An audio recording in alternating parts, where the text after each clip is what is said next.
Son tan complejas las patologías que están o que llevan a la hipertensión arterial que en 8 de cada 10 personas no sabemos por qué son hipertensos.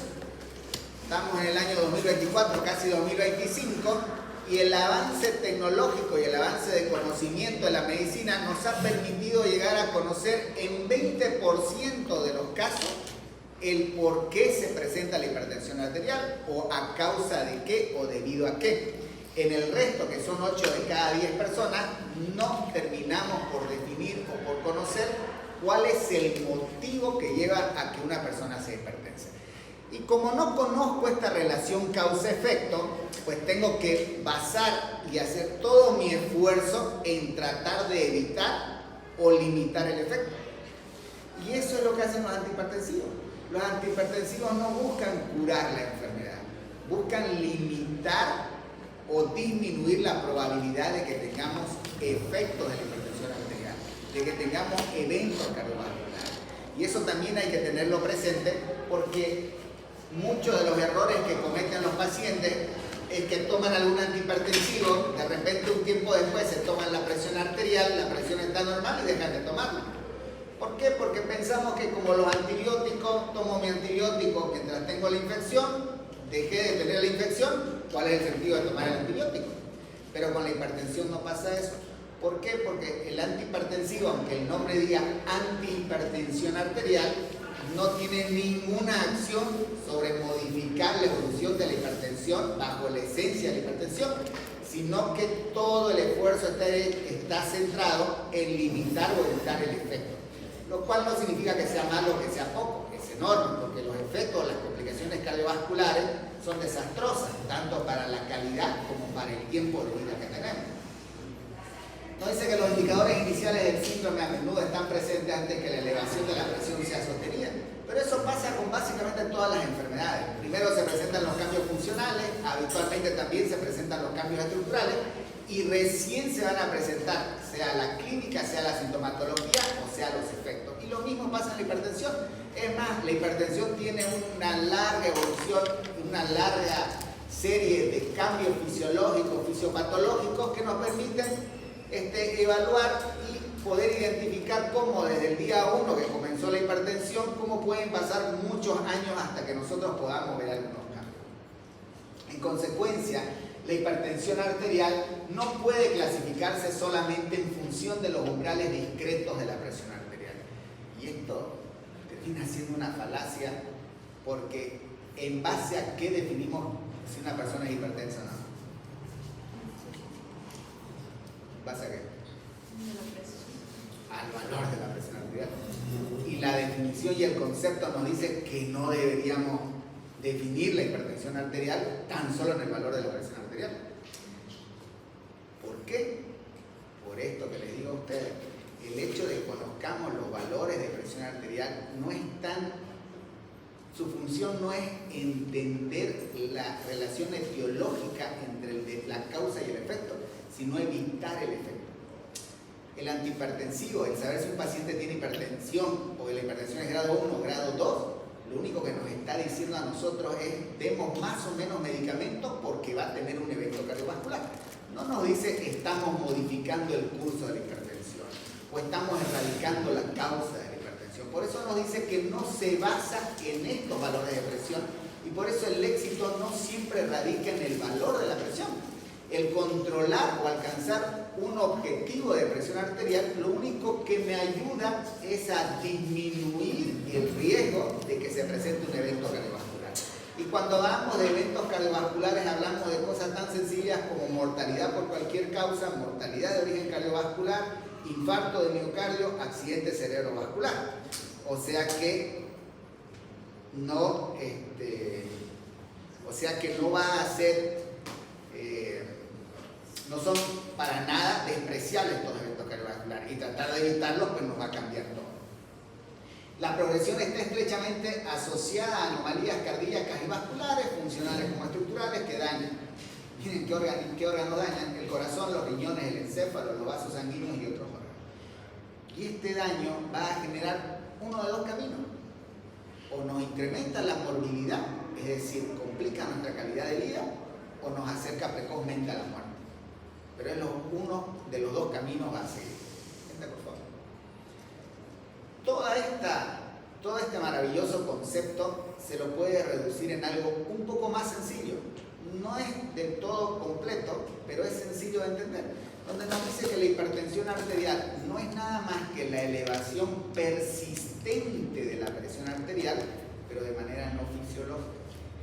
Por eso también, cuando eduquemos a nuestros pacientes, porque uno de los pedidos de la Organización Mundial de la Salud es que cada vez que veamos un paciente tenemos que educarlo, y hay una campaña en cuanto a la hipertensión arterial. Este 17 de mayo es el Día Mundial de la Hipertensión Arterial. Como Sociedad de Cardiología vamos a hacer una actividad de hipertensión arterial, así de importante la hipertensión, pero tenemos que hacerle entender que no es lo mismo que se eleve la presión a ser hipertenso. El que se eleve la presión muchas veces puede pasar en un contexto fisiológico. Si nosotros le tomamos la presión a la doctora, probablemente esté ahorita 160, y es normal. Pero si le decimos que vaya, le dé 2 vueltas a la Universidad Católica y vuelve, le pedimos inmediatamente la presión arterial, probablemente ya esté 130, 80 o 140, 90. Pero eso no es hipertensión. Si no se hubiera elevado la presión de esa forma, en medio camino hubiera caído, hubiera claudicado su musculatura. Entonces, no es lo mismo que se eleve la presión arterial a que esa elevación sea no fisiológica. Si estando sentada tiene 150, 100, eso no es normal. Porque estando sentado sin hacer nada, en estado basal, donde nuestro consumo energético es mínimo, no debería, o sea, nuestras necesidades son mínimas también. ¿Cuál es la necesidad de perfusión en todo el cuerpo? Es mínimo. A menor necesidad de perfusión necesitamos menor presión arterial. Por lo tanto, el que la presión esté elevada en ese contexto no es normal, deja de ser fisiológico, y eso es la hipertensión arterial. Todo eso que ven ahí, ese mosaico que no parece actualizado, pero es actualizado en 2019, nos está mostrando en el mundo todas las causas de mortalidad que existen, ¿no? Bastante diversa, bastante amplia, y en todo este mosaico, este cuadrado de acá corresponde a la enfermedad cardiovascular. Ustedes se fijan, todo este cuadradito de acá representa 30 de cada 10 muertes. Primera causa de muerte en el mundo.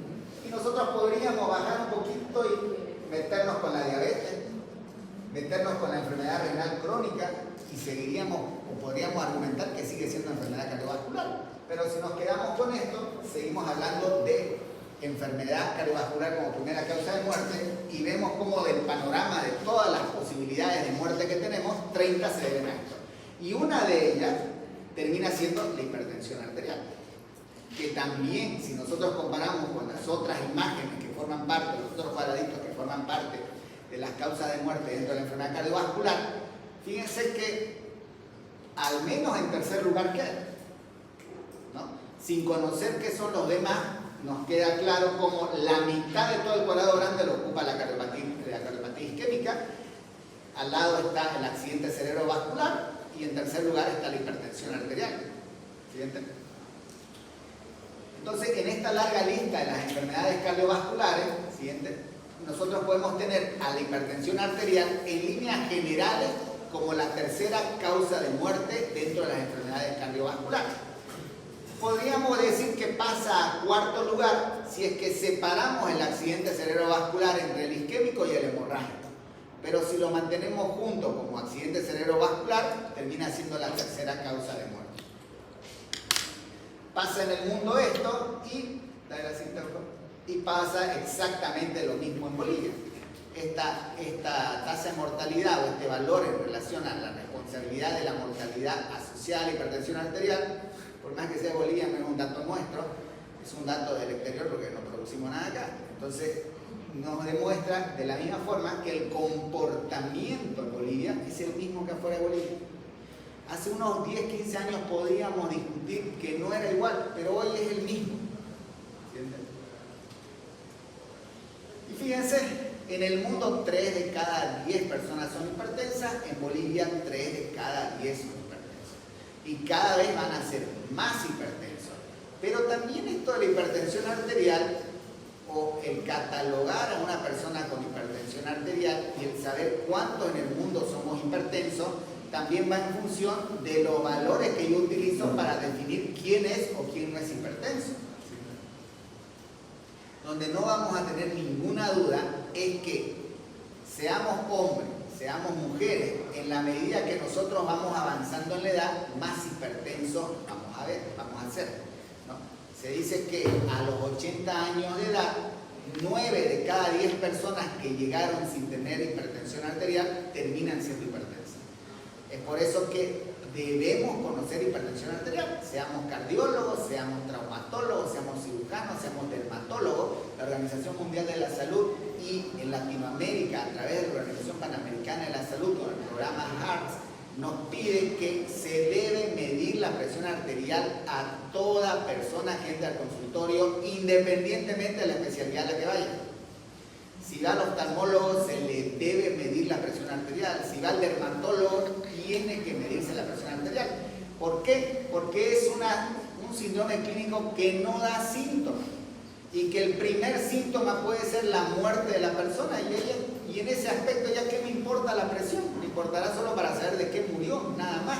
Pero nada voy a poder cambiar en cuanto a su calidad de vida y su pronóstico. Siguiente, por favor.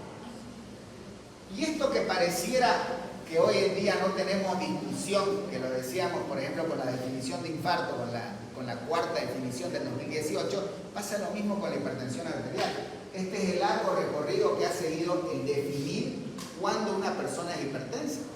Y pareciera, todos pensaríamos, al menos yo lo pensaba así, que el sustento de esto es un sustento fisiológico y tiene una base fisiológica para decir esto es normal, esto es anormal y por lo tanto hipertensión va de aquí para allá, y no lo es. Los valores de la hipertensión arterial, a partir de los cuales se cataloga a una persona con hipertensión arterial, son valores arbitrarios. Como son valores arbitrarios, se han ido modificando a lo largo del tiempo, ¿no? No solo se han ido modificando a lo largo del tiempo, se continúan modificando actualmente, ¿no? Ustedes pueden ver, hasta antes de este último que apareció, esto de aquí son las guías clínicas y lo de arriba son los artículos que han generado cambios en las guías clínicas. Pero miren al inicio la presión arterial sistólica no contaba para hipertensión arterial. ¿Esto es real? ¿Era así? Seguro que sí. Ustedes, si van a la historia y ven en las negociaciones que participó el presidente de los Estados Unidos en la Segunda Guerra Mundial, sus médicos, los médicos presidenciales, digamos, indicaban que antes de su viaje tenía 300 de presión arterial sistólica. Y como en esa época la sistólica no repercutía en el concepto de hipertensión arterial, no ameritaba medicación. Entonces, esto fue cambiando a lo largo del tiempo gracias a estos estudios. Pero ¿quién fue el que dio el primer paso para decir, ojo, pongámosle un valor, tomemos en cuenta la sistólica, tomemos en cuenta la diastólica? No fue la medicina, fue la industria, fueron las aseguradoras. Porque las aseguradoras en sus balances anuales se daban cuenta que entre sus asegurados de salud, la mayoría de los que morían tenían accidente cerebrovascular o tenían algún infarto, de repente tenían valores elevados, ahora no se los catalogaban con alto, pero tenían valores arriba de 150 o 160 de sistólica y valores que también acompañaban el incremento de la diastólica. Y ellos dijeron, ojo, a las personas que tengan este valor de la presión no las vamos a asegurar. No las vamos a asegurar porque vamos a gastar más dinero. Sentido común. La aseguradora no piensa en ustedes. Entonces no la vamos a asegurar. Y la medicina dijo, si a esto se les ocurrió en torno a la economía, que a estas personas se mueren más o les pasan las cosas peor, pues nosotros empecemos a estudiarlos para ver si esto es así. Y es así como hicimos este largo recorrido hasta llegar a las nuevas guías. Una de las mayores luces nos las brindó el 2014, el JNS8, y el JNS7 nos decía cuál es la clasificación de la presión arterial, y el JNS8 no modificó la clasificación de la presión arterial, pero demoró mucho en su actualización, miren, del 2003 al 2014. Fue bastante esperado, y de ahí en más salió el 2014 el JNS8, el 2017 los americanos, el 2018 los europeos, el 2019 los ingleses, la Sociedad Internacional de Hipertensión Arterial trató de apaciguar las aguas de la siguiente, porque se creó este conflicto. De repente, todos pensábamos hasta el 2017 que no se debía discutir el valor de hipertensión arterial y que mayor a 140/90 una persona es hipertensa, y no se discutía nunca, ¿no? Se crearon nuevas etapas, se creó la fase de prehipertensión arterial. Los europeos tienen normal alta, normal, óptima, normal alta, pero nadie discutía el valor de 140/90 y todos dábamos por sentado que 140/90 para arriba, hipertensión arterial. Para abajo, lo discutimos. 120/80, óptima. Hasta que llegaron los norteamericanos con sus nuevas guías y dijeron, no, ya una persona es hipertensa a partir de 130/80. Esto que nosotros consideramos como normal, para ellos ya es hipertensión arterial. Ustedes van en este momento a 10 de los hospitales de Santa Cruz y los internos en todos los signos vitales ponen 120/80. Estaríamos diciendo que el 100% de la población hospitalaria es hipertensa. Y definitivamente esto cambió la prevalencia de hipertensión en Estados Unidos. En Estados Unidos la prevalencia de hipertensión, por solo este dato, que es arbitrario, pasó de ser de 3 de cada 10 a ser 6 de cada 10 norteamericanos eran hipertensos. Imagínense el colapso del sistema de salud. Para apaciguar las aguas, salieron los europeos a decir, no, es 140/90, Inglaterra, y la Sociedad Internacional de Hipertensión Arterial mantiene 140/90, pero lanzó otra bombita aquí diciendo que la normal no es como todos pensábamos que era 120/80, sino uno debe ser un poquito más permisivo. ¿No? Este es el JNS8 que nos decía que hay la presión normal, la prehipertensión, el estadio 1 y 2, pero esta prehipertensión ya no se utiliza. Tenía un sentido de utilidad porque en teoría nos permitía decirle al paciente, cuidado, que te estás por caer al abismo, que es la hipertensión arterial. Y una vez que te caes al abismo, que es la hipertensión arterial, para siempre hipertenso.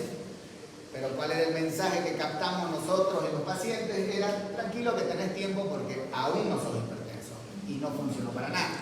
Entonces se abandonó la prehipertensión. Presión arterial normal. En realidad la palabra correcta es óptima o ideal. No deberíamos usar, aunque usamos normalmente, la palabra normal, porque ¿conocemos realmente cuál es la presión arterial normal? También no la conocemos, porque fíjense, y van a darle la siguiente.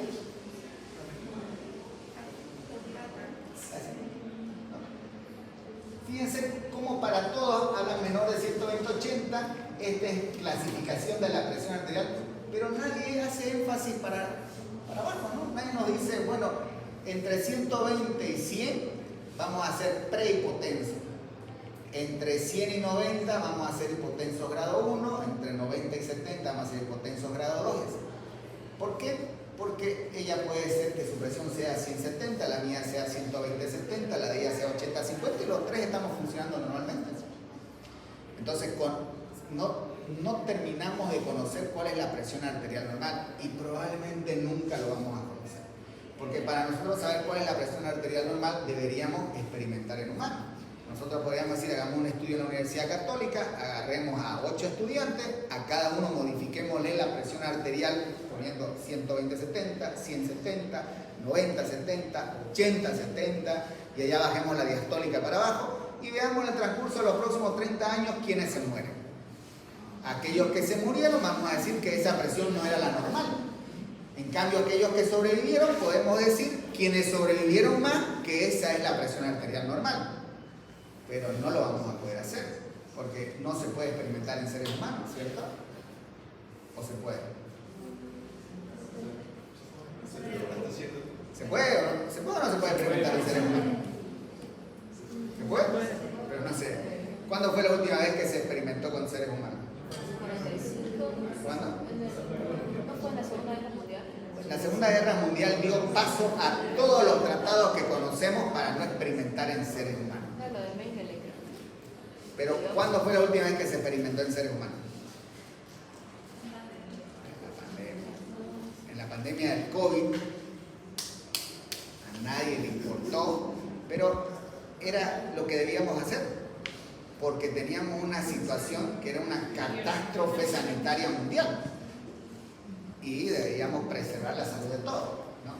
Entonces, hoy es poco probable que volvemos a vulnerar hasta la próxima pandemia la seguridad de las personas y experimentemos en seres humanos. Por lo tanto, asumimos como normal, aunque no conocemos del todo si es normal o no. Lo que sí a nadie nos debe quedar claro, a nadie nos debe quedar duda, es que a partir de 120-80 las cosas malas nos van a comenzar a aparecer. Los norteamericanos dijeron lo mismo, 120-80, presión arterial elevada entre 120 y 129, pero aquí mantenemos menos de 80 y de 80 para arriba ya somos hipertensos. Y esta diferencia es porque ellos crean solo 2 grados o 2 estadios o dos estadios de hipertensión arterial. Y lo que para ellos viene a ser el estadio más grave, el estadio más severo de hipertensión arterial, que es el estadio 2, para el resto del mundo recién es hipertensión arterial. Siguiente. Los europeos se mandan la parte, porque tienen esta clasificación. La verdad que es fantástica la clasificación, pero es muy engorrosa, porque uno quiere valores. Uno quiere de esta línea para acá está bien, de esta línea para acá está mal, y para eso son buenos los norteamericanos. Pero los europeos sí le entendieron a la hipertensión arterial, porque los europeos nos dicen que la presión, o aplican que la hipertensión no radica en solo el valor de la presión arterial, y en su estratificación de riesgo, que lo vamos a ver dentro de un momento, involucran todos estos aspectos. Entonces nos dice que hay un valor óptimo, hay un valor normal. Fíjense cómo aquí ya difiere. ¿Por qué nos dicen que normal es un valor diferente si los otros toman como normal el valor de arriba? Entonces no conocemos qué es lo que es normal. Y nos dice que la hipertensión sí es a partir de 140-90, que tienen un grado 1, un grado 2, un grado 3, y tienen una situación en la cual solo la sistólica se incrementa y la diastólica no. Y esta hipertensión arterial, en la cual se denomina hipertensión arterial sistólica aislada, en la cual solo la sistólica se va incrementando en la medida en que la diastólica o se mantiene igual o más bien disminuye, y la presión diferencial o la presión de pulso es la que se va incrementando, se da sobre todo en las poblaciones añosas. ¿Por qué? Porque yo sé que ustedes lo dominan, y permítanme que les haga recuerdo de este aspecto, pero la presión arterial diastólica está dada por la amortiguación de la arteria. Es decir, la presión arterial diastólica está dada por el grado de elasticidad que tiene una arteria. En la medida que la arteria pierde elasticidad, la diastólica deja de aumentar o empieza a disminuir. En lo fisiológico, ¿dónde lo vemos esto? En el ventrículo izquierdo. El ventrículo izquierdo es una estructura muscular por excelencia, pero es elástica. Es elástico el ventrículo izquierdo.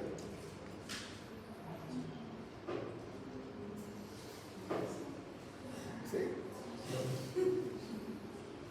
No. Si la aurícula drena su sangre, ¿el ventrículo se hincha recibiendo la sangre? Para nada. El ventrículo se queda tal cual está, no importa la cantidad de sangre que le entre. Y si ustedes ven la curva de la presión del ventrículo izquierdo, hace sistólica y cae a la diastólica. Por eso es que la presión del ventrículo es 120, 0. O 124, hay una gran diferencia, porque no es elástico, es muscular, no hay duda de eso, pero no es elástico. En cambio la aorta, 120, y empieza a amortiguar, se hace una onda dícrota y recién baja. Eso es por la elasticidad que tiene. Y esa elasticidad es lo que nos permite crear o que exista la presión arterial diastólica. Por ende, mientras más rígida es la arteria, y esto lo vemos con el paso del tiempo, con la calcificación de nuestras arterias, pues menor va a ser la diastólica, o al menos no se va a incrementar. Y esta es la Sociedad Internacional de Hipertensión Arterial, que trató de apaciguar las aguas diciendo que, bueno, coincido con todos que 140-90 es hipertensión arterial, pero todos pasamos por alto este gran cambio que hizo. Nos dijo que la presión arterial es normal hasta 129. Hasta 84. Y nos los comimos. ¿Por qué? Porque nos quedamos contentos con esto, porque en ese momento, cuando se lanzó esto, que fue en 2020, estábamos y seguíamos discutiendo en todos los congresos lo que hicieron los norteamericanos, de modificar el valor de la hipertensión arterial, y nos pasamos por alto lo que es normal. Siguiente. Y este es uno de los mayores aportes, sí, está lloviendo, ¿no? Este es uno de los mayores aportes.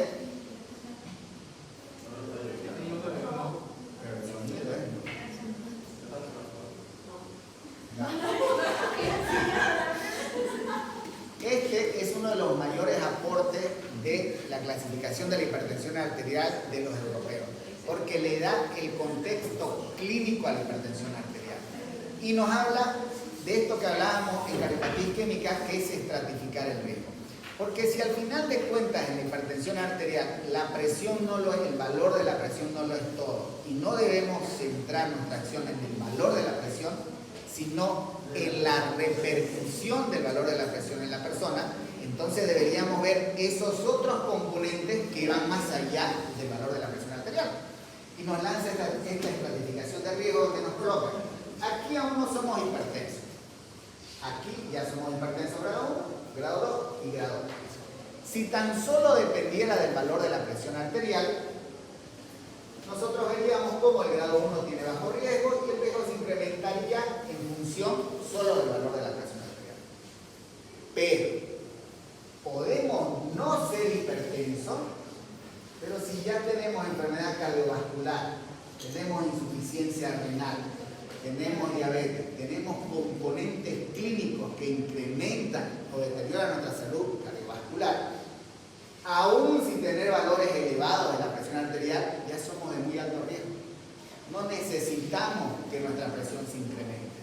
Entonces, esta estratificación de riesgo, que es de la Sociedad Europea, le da ese contexto clínico que se busca en el abordaje del paciente con hipertensión arterial. Siguiente, por favor.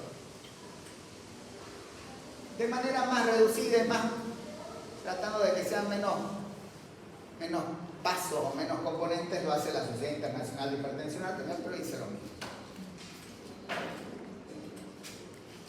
Entonces, nosotros tenemos en el medio a la hipertensión arterial. Y la hipertensión arterial, ¿por qué está en el medio? Porque habrán diferentes situaciones en las cuales una persona, antes de ser paciente, o a una persona condicionen el riesgo de convertirse en hipertenso, de pasar de persona a paciente. ¿Sí? Entonces, en un inicio, la hipertensión arterial va a ser el resultado de factores de riesgo. ¿Sí? Pero en ese momento que la persona deja de ser persona para convertirse en paciente, porque ya es hipertenso, la hipertensión arterial se convierte también en un factor de riesgo. Y ese es el doble juego que tiene la hipertensión arterial. A la hipertensión arterial le afecta los factores de riesgo, pero a su vez se convierte en un factor de riesgo. ¿Para qué? Para enfermedad cardiovascular. Y no se queda ahí. Existen también factores de riesgo que van a modificar el pronóstico de la hipertensión arterial. Es decir, ya no son factores de riesgo que me van a llevar a ser o no hipertenso, sino factores de riesgo que ya siendo hipertenso me van a hacer ser un mal hipertenso. Pero tampoco se queda ahí, sino que también va a haber otra situación en la cual van a existir factores de riesgo que condicionen a que desarrolle lo que antes se denominaba crisis hipertensiva, que a su vez va a modificar el pronóstico de la hipertensión arterial y lo que a su vez todo esto va a repercutir en mayores enfermedades cardiovasculares. Afortunadamente, casi todos estos factores de riesgo son los mismos. Lo que se diferencia esencialmente es en el contexto en el cual se presenta. Y los factores de riesgo nosotros los podemos dividir esencialmente en factores de riesgo modificables y no modificables. Los no modificables pues son aquellos que desgraciadamente haga lo que haga, no va a cambiar. ¿Sí? Por ejemplo, yo no puedo cambiar mi pasado. ¿Sí? Si mis padres son hipertensos, ya está, no puedo modificar eso. Ahora sí, voy a tener ese antecedente. No sé, por más que el carnet me diga que soy mujer, si nací hombre, es un factor de riesgo. No se puede modificar eso. Y la edad, por más que seamos jugadores de la Tawichi donde nos quitan 10 años, la edad real condiciona que nosotros estemos o no en más riesgo. se están haciendo nuevos estudios para ver el riesgo de género. Y aparentemente sí existe alguna relación también, ¿no? Porque ahora nos dimos cuenta, o recién estamos empezando a ver, que eso que, no lo comparto ya, pero lo he escuchado, eso de que las mujeres son complejas, en realidad parece que en la medicina resulta lo mismo. Y el comportamiento de las enfermedades es diferente en las mujeres. La expresión del dolor es diferente en las mujeres. No deberíamos, en teoría, no deberíamos evaluar bajo los mismos criterios la presentación del lángor en el hombre que la presentación del lángor en la mujer. Tiene un comportamiento diferente. No es que la diabetes modifica la presentación del dolor. El ser hombre o ser mujer hace que la enfermedad se comporte de manera diferente. Y eso antes ni lo pensábamos. Hoy sí. Y aparentemente va a suceder algo similar con el tema del género, que va a haber influencia en cuanto al tipo de género y la relación con la enfermedad cardiovascular. Aún no se sabe nada y está todo ligado al sexo. Pero van a haber factores que sí los puedo modificar. Y es más, de esos factores modificables, algunos que sí los tengo que erradicar. Uno dice, si erradico los factores de riesgo que son modificables, o tengo la probabilidad de no ser hipertenso, y desgraciadamente no, digamos, porque lo que más pesa son los factores que no puedo modificar. Esos son los que más peso tienen. Pero las herramientas o las armas de la medicina están en este lado. Por eso todo lo que ustedes tienen que hacer se centra en este lado. Siguiente. Siguiente.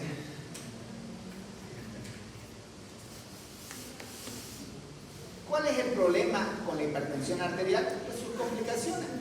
No es el valor de la presión, son sus complicaciones. ¿Cuáles son las complicaciones? Accidentes cerebrovasculares, cardiopatía isquémica, cardiopatía hipertensiva, insuficiencia cardíaca, valvulopatía, síndrome aórtico, arteriopatía periférica, fibrilación auricular, una renal crónica, demencia, diabetes, degeneración macular, disfunción eréctil. Básicamente, cuando uno lee enfermedad cardiovascular y dice otros, ahí está todo, ¿no? Todo esto son parte de las complicaciones que se pueden presentar en la hipertensión arterial. Entre los factores que modifican el pronóstico, básicamente lo mismo, se los puse nada más para que lo tengan presente, pero son los mismos. Siguiente.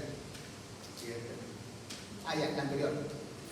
Esto es algo que también pasamos por alto, que son el daño de órgano blanco asintomático. Y ustedes van a recibir muchas veces un ecocardiograma donde el ecocardiografista muy amablemente les pone paciente con fracción de eyección 60%, izquierdo 60%, buena contracción, bla, bla, bla, y al final les coloca disfunción diastólica grado 1, o abajo les pone leve hipertrofia del ventrículo izquierdo.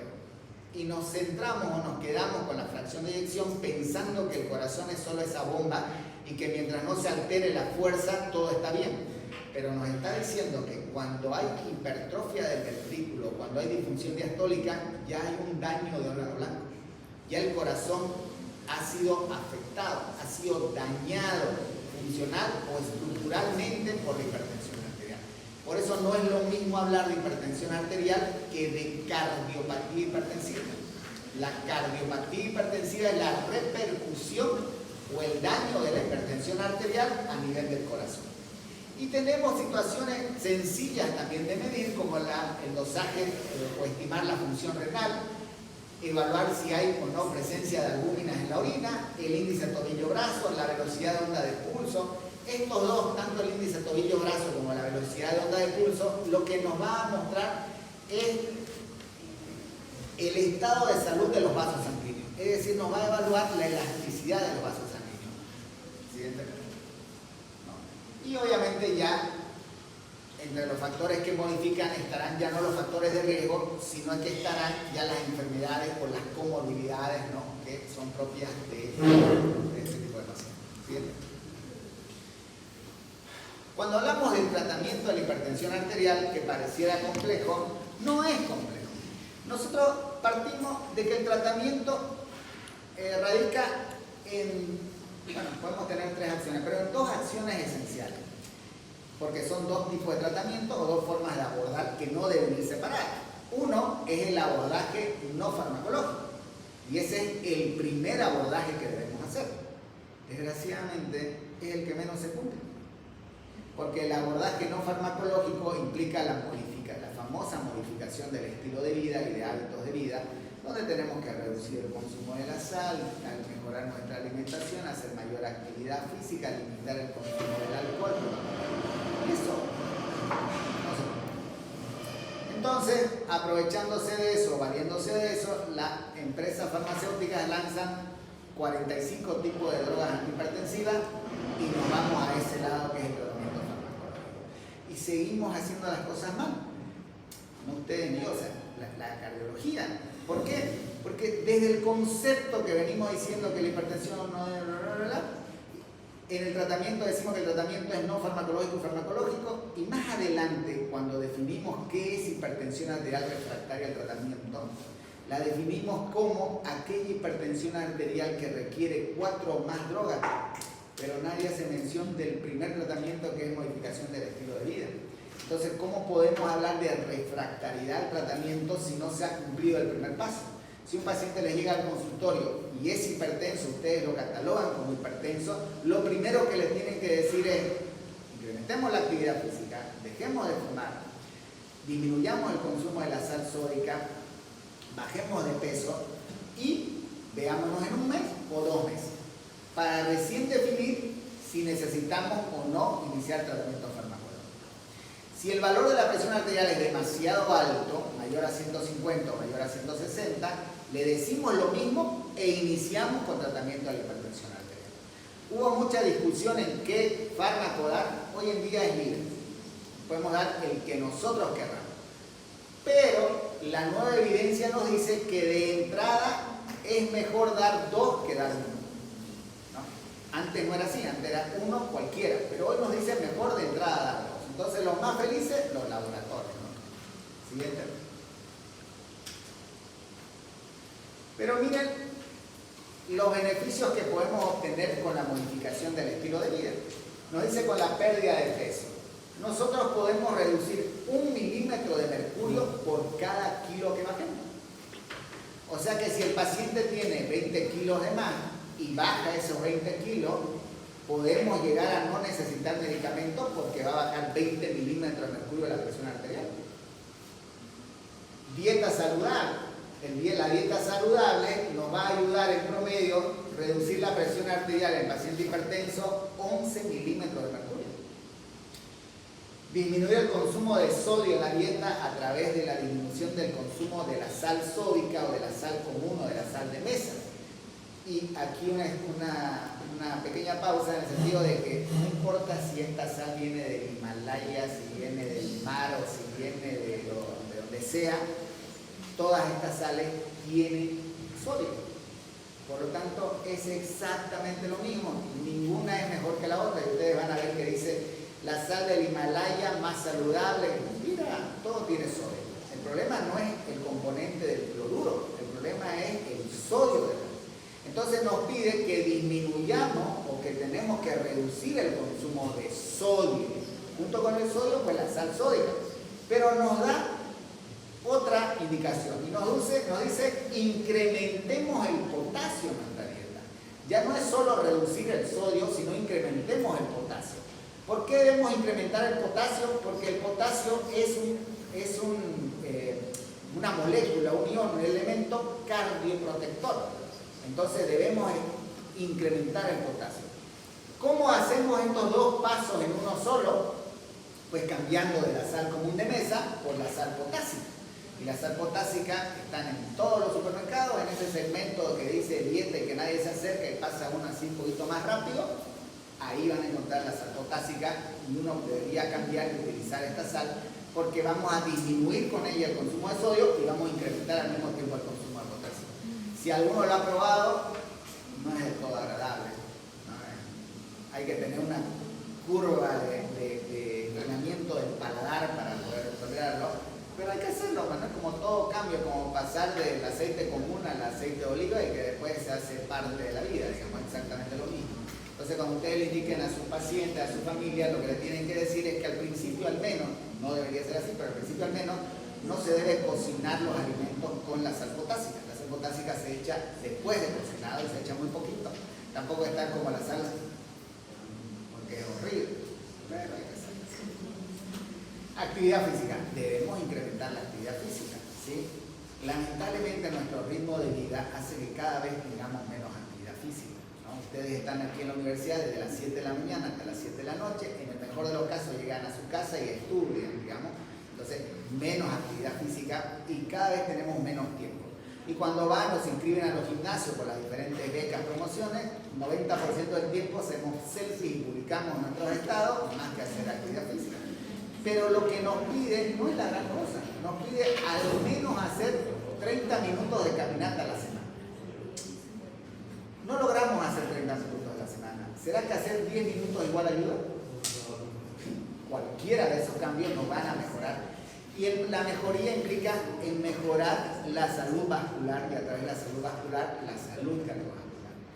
Por suerte para la Bolivia aún no se prohíbe el consumo cero de alcohol, sino que hay consumo moderado de alcohol. Pero la nueva guía que va a salir ya indica consumo cero de alcohol, porque hasta este momento sí se permitía el consumo de alcohol, es decir, se permitía que el hombre tenga una medida diaria y la mujer en la medida de lo posible, o el hombre hasta 2 y la mujer en la medida de lo posible, 1 o nada. Pero eso no significaba, que alguna vez han debido escuchar ustedes, tenés presión alta, el médico recomienda que el vino es bueno para la presión, o tomate una copita de vino todos los días. No va por ahí. Va en el sentido de decir, tomamos todos los días vino o tomamos todos los días alcohol, no lo dejes de hacer, pero no tomes más de un vaso por día. Si sos mujer, no tomes más de 2 vasos por día. No tomás nunca alcohol porque no lo haces de manera habitual, mantenete así. No significa que andás a correr, comprarte un vino y empezar a tomar todos los días, porque esa no es la finalidad de la guía, ¿se entiende? Luego, esto también, antes lo mencionábamos a los pacientes, pero hoy está en la guía, que es, en la medida de lo posible, disminuir el estrés, practicar yoga. Y en el caso de Bolivia, donde la constitución política del Estado reconoce a la otra medicina, que es la medicina tradicional, no podemos pelear con ella. Es decir, el paciente le dice, doctor, yo quiero tomar un té de hierba verde de la Universidad Católica porque mi curandero me dijo que lo tome y es bueno para la presión arterial. Ustedes ya no les pueden legalmente decir, no, no lo haga porque no sirve. No, hágalo, pero no deje de tomar los antihipertensivos que le voy a dar, ¿no? Entonces, tiene que hacerse. Porque al final de cuentas, parte del tratamiento es pues, un acto de fe. O sea, si ella cree o él cree que se va a curar, lo va a hacer, ¿no? O sea, si no, no existirían los milagros. Entonces, hay diferentes esquemas para abordar el tratamiento farmacológico de la hipertensión arterial. Y en realidad nosotros podríamos usar todo. Esto ha ido cambiando. El JNS8 nos decía que deberíamos comenzar sí o sí con un diurético. Sí o sí deberíamos comenzar con un diurético. Después del JNS8 nos dijeron, bueno, no comienza con un diurético, pero si hay que agregar una segunda droga, la segunda droga sí tiene que ser un diurético. Y hoy en día nos dice, comiencen con lo que ustedes quieran, pero controlemos esa presión arterial. Quieren usar 2 medicamentos, quieren usar 3 medicamentos, quieren usar 4 medicamentos, háganlo, pero controlemos esa presión arterial. Estas asociaciones tienen que tener en cuenta que mientras más número de comprimidos vamos a utilizar, menos probable que el paciente obedezca. Eso es el tema de la adherencia médica, ¿no? Al principio, la adherencia al tratamiento. Al principio el paciente por susto le dice sí a todo. Pero en la medida que nos vamos tranquilizando del susto, ya nos replanteamos si vamos a seguir tomando o no.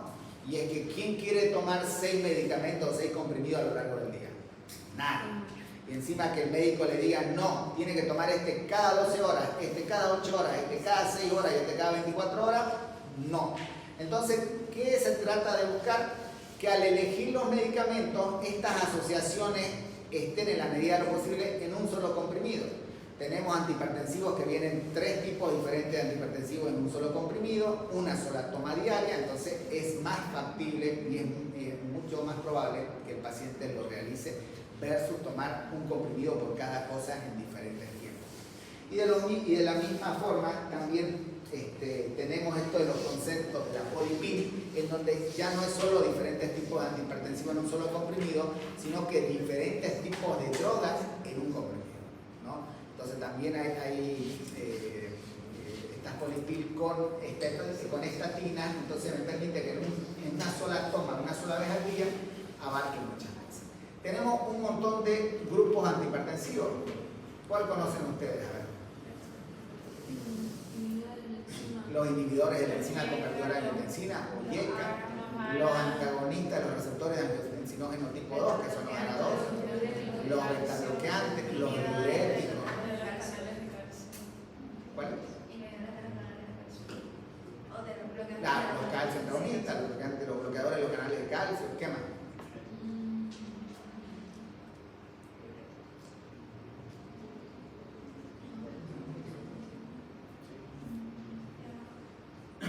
Existen medicamentos que son alfa-agonistas, tenemos medicamentos que son inhibidores de los receptores de la renina, ¿no? Entonces tenemos, y dentro de cada grupo farmacológico, inhibidores, medicamentos que tienen acción tanto acción central como acción periférica, pero lo interesante es que dentro de cada grupo farmacológico, dentro de cada familia, a su vez tenemos N medicamentos.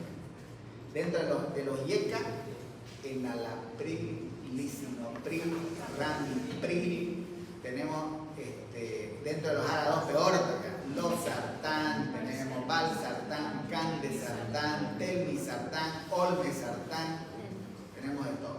Dentro de los calcio antagonistas lo mismo, dentro de los terpenes. El tema es que tenemos que tener cuidado a la hora de elegir los medicamentos, ¿sí? No debemos olvidar los principios de la farmacología cuando leían ustedes y estudiaban estos medicamentos, porque existe lo que se llama el efecto de clase, ¿no? Es decir, todos los IECA, por más que sea april, bepril, cepril, comparten el mismo mecanismo, ¿sí?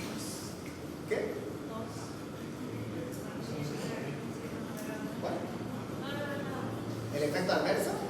Bueno, lo malo de los IECA son los mecanismos más nobles para la persona arterial. Son tan nobles que ustedes le dan a una persona sin hipertensión y le mienten que es hipertensa, no le va a pasar nada y lo va a tolerar el antihipertensivo para toda su vida y va a jurar que es hipertensa. Así de nobles son. El problema es su efecto adverso en algunos pacientes, como es el lactosa, ¿no? Entonces, y no hay que cambiar de un PRIL a otro PRIL como la empresa te dice. La empresa te dice, no, es que el enalapril hace eso, el lisinopril tiene menor efecto. Mentira. Es un efecto de clase. La reacción adversa se va a presentar con cualquiera de los PRIL. Los ARA2 son la primera opción a cambiar en ese caso, pero también pueden dar todos los ARA2 y a veces no lo tenemos presente, ¿no? Lo que sí les decía es este efecto de clase tenemos que tenerlo presente. Y tener un aspecto o un dato con el tema de los beta bloqueantes. Los beta bloqueantes son antihipertensivos, es cierto, son antihipertensivos, pero principal y esencialmente son antiisquémicos y antianginosos. Por lo tanto, no deben convertirse en nuestra primera opción como tratamiento de hipertensión arterial.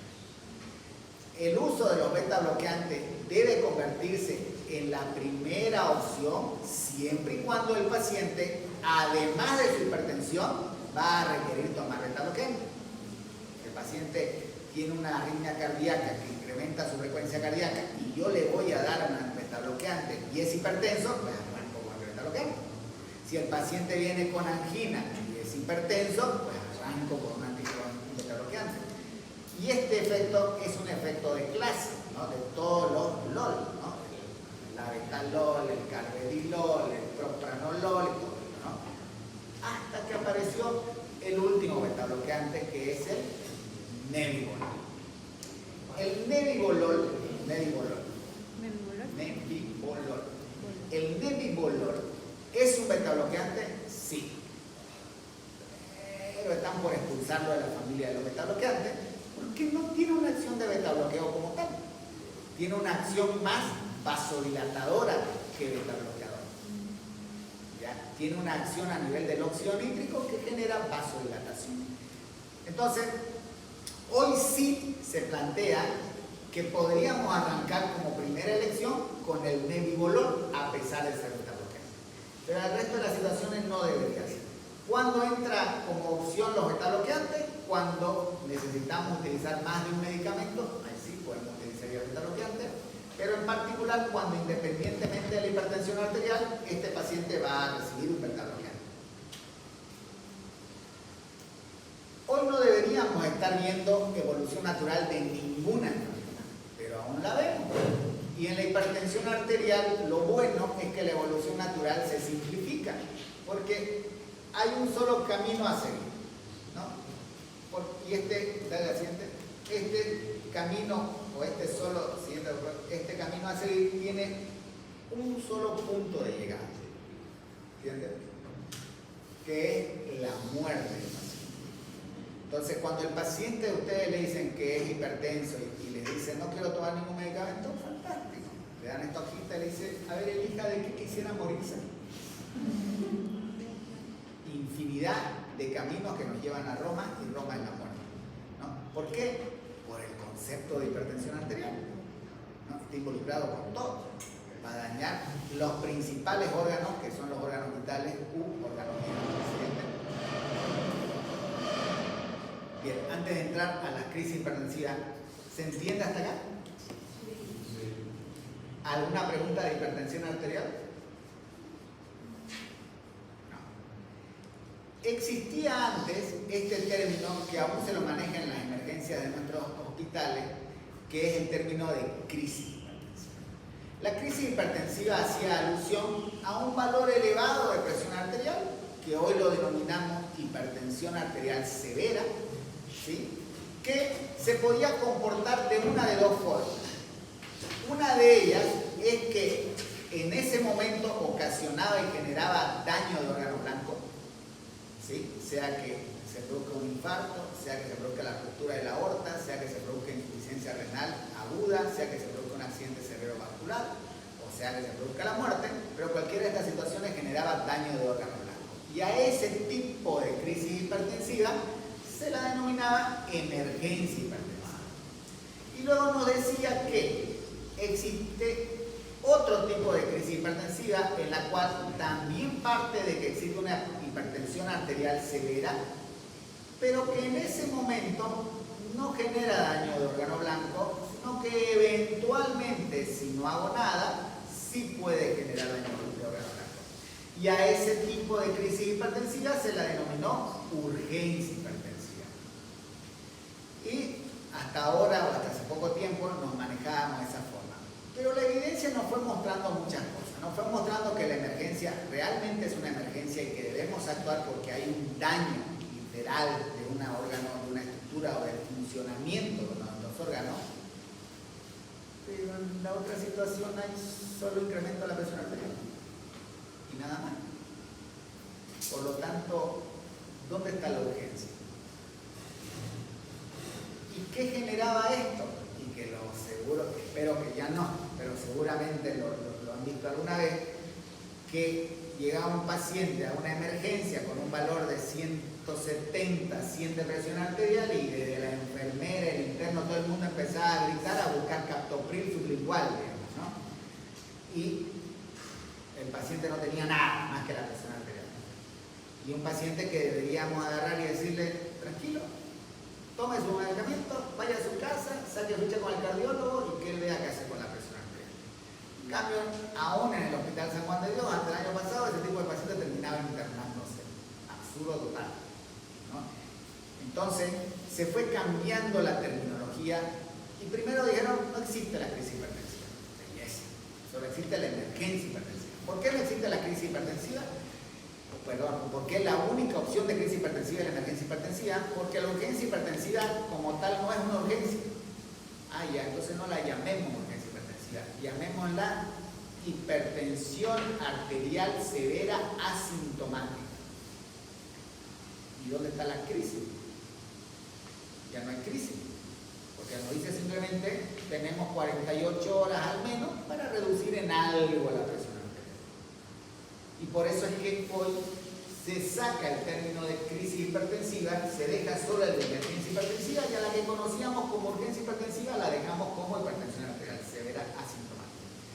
Por un tema didáctico y de costumbre, para que no estén estrellándose con su docente y con la vida laboral de Bolivia, que les cuesta a Bolivia cambiar ciertas cosas, es que lo vamos a abordar todavía como crisis hipertensiva. Entonces partimos de esto de que la presión arterial tiene que ser una presión arterial severa, hipertensión arterial severa, siguiente, ¿no? En los servicios de emergencia de todas las crisis hipertensivas, la mayoría terminaban siendo emergencia y no urgencia hipertensiva, pero es porque la emergencia hipertensiva se comporta como tal desde que llega. Un paciente que tiene o que presenta un infarto agudo de miocardio por hipertensión arterial no viene por el valor de la presión, viene por el infarto agudo de miocardio. Un paciente que tiene hipertensión arterial severa y tuvo un accidente cerebrovascular no viene por la hipertensión arterial severa, viene por el accidente y así sucesivamente. Entonces, realmente, estas elevaciones hacen que los pacientes que tienen estos cambios bruscos que condicionan su calidad de vida y ponen en riesgo su vida en ese momento, acudan a las emergencias. ¿Siguiente? Bueno, la fisiopatología en resumen es que este incremento de la presión arterial mayor a 180-120 lo que genera es un círculo vicioso incrementando la resistencia vascular periférica, generando vasoconstricción, generando isquemia, mayor vasoconstricción, mayor isquemia, y se perpetúa este ciclo produciéndose muerte celular. Y esta muerte celular se puede presentar en el riñón, se puede presentar en los ojos, en el cerebro, en el corazón, y de esa forma nosotros terminamos afectando los órganos blandos. ¿Siguiente? Y nosotros deberíamos cortar en algún punto este círculo vicioso para evitar este daño del órgano blanco. ¿Siguiente? ¿No? ¿Cuál es el círculo que se presenta? Vasoconstricción, isquemia, vasoconstricción. Es decir, la vasoconstricción lleva isquemia, esa isquemia genera más vasoconstricción, más isquemia, terminamos con muerte celular. ¿Hay factores que predisponen a la presentación de crisis hipertensiva? Sí, la mayoría son los mismos, pero también están otros que están relacionados con que el paciente no pueda acceder al tratamiento. El paciente puede tener toda la voluntad del mundo, modificar su estilo de vida, haber dejado de fumar, consumir menos sal, incrementar el potasio, pero nosotros le decimos que tiene que tomar un medicamento que implica que tiene que gastar 1.000 bolivianos al mes. Probablemente no lo haga. ¿No? Siguiente. Pero también influyen en la presentación de estas crisis o llamadas crisis hipertensivas las hipertensiones arteriales secundarias. Porque las hipertensiones arteriales secundarias son más catastróficas en su forma de presentación. ¿Entiendes? ¿Entiendes? Miren esta cosa interesante, ¿no? Estamos hablando de una situación crítica, entre comillas, que es la crisis hipertensiva, ¿sí? De todos los pacientes que llegan con crisis hipertensiva, 3 de cada 10 tienen déficit neurológico, 3 de cada 10 tienen ANGOR, tienen dolor precordial, 2 de cada 10 tienen disnea, cefalea, en crisis hipertensiva. ¿Sí? ¿A cuánto les sangra la nariz? A 0. ¿Y qué pasa cuando a alguien le sangra la nariz en un ambiente hospitalario? Se le subió la presión. No hay nada que ver la epistaxis con el incremento de la presión arterial, porque aún en esta situación tan crítica, 0 de ellos tienen sangrado de nariz. Y subamos un poquito más arriba. Estamos en una situación en la cual conocemos que la persona es hipertensa, sabemos que está en tratamiento de hipertensión arterial, presenta crisis hipertensiva. Vimos hace un momento que 7 de cada 3 de estas crisis hipertensivas es emergencia hipertensiva. Y solo en 3 de cada 10 hay dolor de cabeza. Por eso, saquémonos, por favor, de la cabeza que el dolor de cabeza es igual a depresión alta. No existe esa relación en ninguna parte del mundo. No hay, eso es made in Bolivia, digamos, acá. ¿Y saben qué es más triste? Y no es menospreciar al estudiante, pero no es que ustedes lo digan. Yo conozco pues hemodinamistas que a mí me duele la cabeza y agarran betabloqueantes, mierda, o sea, si ellos hacen eso, ¿qué le están educando al paciente? Si nosotros hablamos de probabilidad y la medicina se basa en probabilidad, es más probable que a un paciente se le eleve la presión arterial porque le está doliendo la cabeza, que al que está con hipertensión arterial le duele la cabeza secundaria de la hipertensión arterial. Entonces saquemos estas cosas de la cabeza. Porque, bueno, uno dice, El antihipertensivo como el enalapril, como el lisinopril son tan nobles que aún no estando mi presión alta, yo me tomo un enalapril y nada me va a pasar. Es cierto. Pero el problema está en el otro lado. El problema está en la persona que espera que le duela la cabeza para pensar que es hipertenso. Y ahí tenemos 7 de cada 10. Bueno, en la evaluación de los pacientes con crisis hipertensiva, como ya estamos hablando de repercusión de órganos, pues ya tenemos que utilizar métodos complementarios que vayan más allá de evaluar la presión arterial. Tenemos que ver y evaluar cómo está el funcionamiento de esos órganos diana, porque ellos son los que se van a ver afectados. Al fin de cuentas, volviendo al concepto de la definición, que esté 180, 120 no me importa. Me importa que haya tenido un ACV, que se haya roto la aorta o que esté con insuficiencia renal. Eso es lo que me importa. ¿Entiendes? Bueno, tenemos diferentes pruebas para llegar al diagnóstico. ¿Qué es la emergencia hipertensiva? Hipertensión arterial severa más daño de órgano blanco. Sin daño de órgano blanco no hay emergencia hipertensiva. Y por otro lado, lo que hace que la emergencia hipertensiva sea emergencia hipertensiva no es el valor de la presión arterial, es el daño de órgano blanco. Si nosotros tenemos 160, 100 de presión arterial e hicimos un accidente cerebrovascular secundaria a la presión, es emergencia hipertensiva, así no hayamos llegado al valor definido de hipertensión arterial severa. Porque lo que hace que la emergencia sea emergencia es el daño de órgano blanco y no es el valor de la presión arterial. A la inversa, siguiente. Lo que hace que la urgencia hipertensiva, que ya no existe, sea una urgencia hipertensiva es la ausencia de daño de órgano blanco. La presión arterial puede estar en 500, 350, pero sin daño de órgano blanco no hay emergencia y se mantiene en el rango de lo que antes se conocía como urgencia y que hoy es hipertensión arterial severa. ¿Siguiente? Es lo mismo. Siguiente. El abordaje terapéutico es relativamente sencillo, ¿sí? Nos dice primero que nosotros debemos catalogar si este paciente está en emergencia o en urgencia hipertensiva. Si es urgencia hipertensiva, a su casita, que tome su medicamento y que vuelva por consultorio a su cardiólogo. Si es emergencia, debemos definir y debemos en este caso descartar si no tenemos la presencia de disección aórtica aguda. ¿Por qué es importante conocer la disección aórtica aguda? Porque con cada latido se está partiendo la aorta. Entonces, mientras más alta la presión, más se está separando la pared de la aorta. Y si ustedes creen que el dolor del infarto es un dolor intenso, cuando estén frente a una disección aguda de aorta, van a ver lo que es un dolor intenso. No va a pasar por alto la mujer embarazada que esté cursando una preeclampsia o una eclampsia. También hay que descartarlo. No lo busquen en los hombres, no lo van a encontrar. Crisis de feocromocitoma. Son pacientes que generalmente ya vienen estudiados por hipertensión arterial secundaria y están haciendo una etapa crítica en ese momento, ¿no? Pero es un manejo más de la subespecialidad de hipertensiología.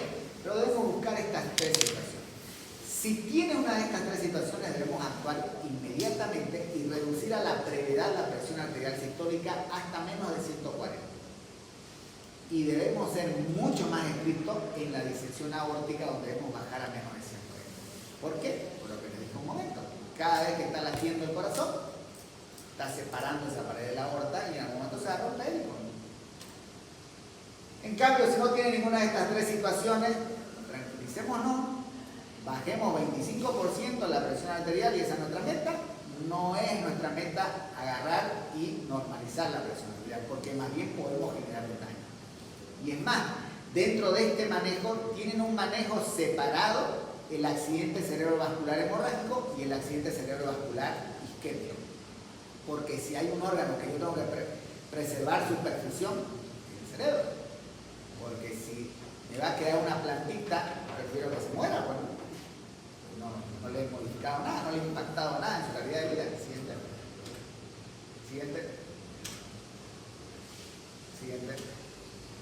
Y esto es lo que debemos hacer habiendo excluido estas 3 situaciones. La primera, reducir un 25% la presión arterial, tratando de mantener la diastólica en más de 100. ¿Por qué? porque de esa manera también garantizamos la perfusión coronaria. Recuerden que las coronarias, o sea, el corazón a través de las coronarias se perfunde la mayor parte en la diástole. Entonces yo tengo que mantener una buena presión diastólica para que exista perfusión coronaria, si no, estamos en el horno también. Entre las 2 y las 6 horas tengo que mantener una sistólica que no supere los 160 milímetros de mercurio o alrededor de los 160 milímetros de mercurio y la diastólica ahí entre 100 y 110. Y el objetivo de ahí en más durante todo el primer día es conseguir que estos valores se mantengan. Después de las 24 horas, y es más, a partir de las 48 horas, recién me planteo yo si seguimos reduciendo la presión arterial hasta los valores que nos dicen las guías o los valores objetivos. Pero antes de eso, no tengo que apurarme a bajar tanto la presión arterial porque es más probable que le genere un daño a que le genere un beneficio. ¿Entiendes?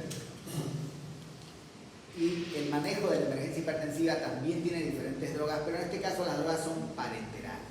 Son endovenosas, son con infusión continua. No les compete tanto a ustedes, pero ahí les voy a dejar para que lo vean. Siguiente, tenemos calcio antagonista, dale siguiente. Hasta ahora ninguno de esos hay en Bolivia. El nitrocruciato sí tenemos en Bolivia, es difícil de conseguir. La nitroglicerina es lo que más abunda, pero es lo menos eficaz. Pero es lo que más abunda. Siguiente. Hidralacina tenemos en Bolivia, es muy bueno. Esmolol, creo que entra de contrabando. Metoprolol de manera parenteral no. La betalol hasta hace unos meses 100% contrabando, hoy lo tenemos legal. Fentolamina ni hablar. Peor la de pidilo. Clomidina sí tenemos en nuestro medio, fenotropal no tenemos. El enalaprilato es magnífico, es la molécula activa del enalapril. Cuando ustedes toman enalapril, este enalapril genera o tiene que atravesar un proceso de metabolismo para poder transformarse en enalaprilato. Y lo que actúa realmente es el enalaprilato. En cambio, en la forma endovenosa tenemos enaprilato. Y es fantástico. Pero no hay problema. Entonces, tenemos diferentes drogas de acuerdo a la patología que se está presentando. Siguiente. El mensaje de eso es que, y ahí no se malinterprete ya, cuando un paciente llega con infarto agudo del miocardio por hipertensión arterial, nuestras acciones radican en tratar el infarto agudo del miocardio. No significa que yo dejo de lado la hipertensión, pero yo trato de resolver el daño de la aorta. Si el paciente llega con una disección de aorta, mi objetivo es contener esa disección y repararla si fuera posible.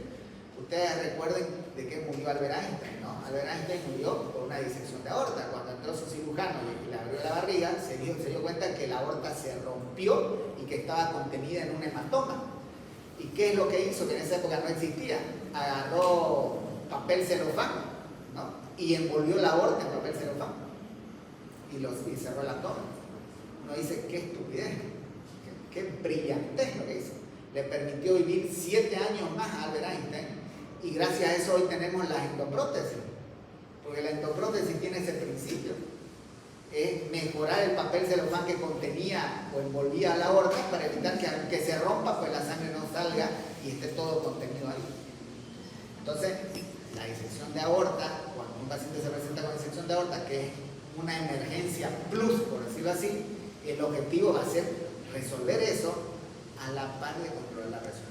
Pero no gira todo en controlar la presión arterial. Y eso es lo que hacemos habitualmente en los hospitales. Nos centramos en la presión arterial y por eso es que agarramos, tiene 200, 120, bajemos la presión y quieren bajar en 20 minutos a 120, 70. Y ese paciente que no tenía nada y que estaba en riesgo de que algo le pase, gracias a nuestra acción termina con un ACV isquémico, porque la perfusión se partió. Entonces, el daño producido por nosotros. Siguiente. El accidente cerebrovascular tiene un manejo propio. Siguiente. Miren qué bonito esto. Y esto es parte de lo que dio paso a dejar de hablar de la urgencia hipertensiva. Se hizo un estudio en el cual venían los pacientes y se los diagnosticaba en la emergencia como urgencia hipertensiva. Es decir, descartábamos daño de órgano blanco, el único problema, aumento de la presión arterial por un valor definido. ¿Qué dijeron? A ver, ¿qué pasaría en Bolivia? Captopril a todo. Desde el año 80 Todos los estudios, desde el año 80, todos los estudios que salieron del captopril dicen no sirve para nada de darlo de manera sublingual, no hay beneficio, no hay, desde el año 80. Estamos en 2024 y lo siguen haciendo. Siguen dándole captopril por vía sublingual, no sirve para nada. ¿Ya? Pero este estudio fue más allá. Nos dijo, o agarró y dijo, en la urgencia hipertensiva tenemos tiempo. ¿Debemos bajar la presión arterial? Sí, pero tenemos tiempo. Entonces, ¿qué vamos a hacer? Agarremos la emergencia, habilitemos un espacio en el cual tengamos una cama, apaguemos las luces, que no haya ruido, paciente ingresa, urgencia hipertensiva, a la cama. Lo dejamos descansar, no lo medicamos, no le damos nada de nada, lo dejamos descansar. Y vamos a verlo media hora después. Y un gran porcentaje de los pacientes, la presión baja, sin hacer nada. Y a esos pacientes en los cuales no se consiguió reducir la presión arterial, lo único que se les dijo es, ¿qué antihipertensivo tomabas? Tal, bueno, tómalo y vete. Y todo va a tener presión arterial. En todos los casos, cero internación, cero complicaciones, cero necesidad de hacer algo más y todo por tratamiento y seguimiento ambulatorio. ¿Siguiente? ¿Siguiente? Obviamente, la mortalidad va a estar más incrementada en la emergencia hipertensiva que en la urgencia hipertensiva. El que una persona tenga hipertensión arterial severa, aún la llamemos o no urgencia hipertensiva, también nos habla de la buena adherencia, de la respuesta del paciente, ¿no? De la relación médico-paciente, y nos dice que nos falta ajustar muchas cosas más o nos falta trabajar más para evitar. Por eso no es que la urgencia hipertensiva o la hipertensión arterial severa asintomática no sea importante y no hay que darle pelota, ¿no?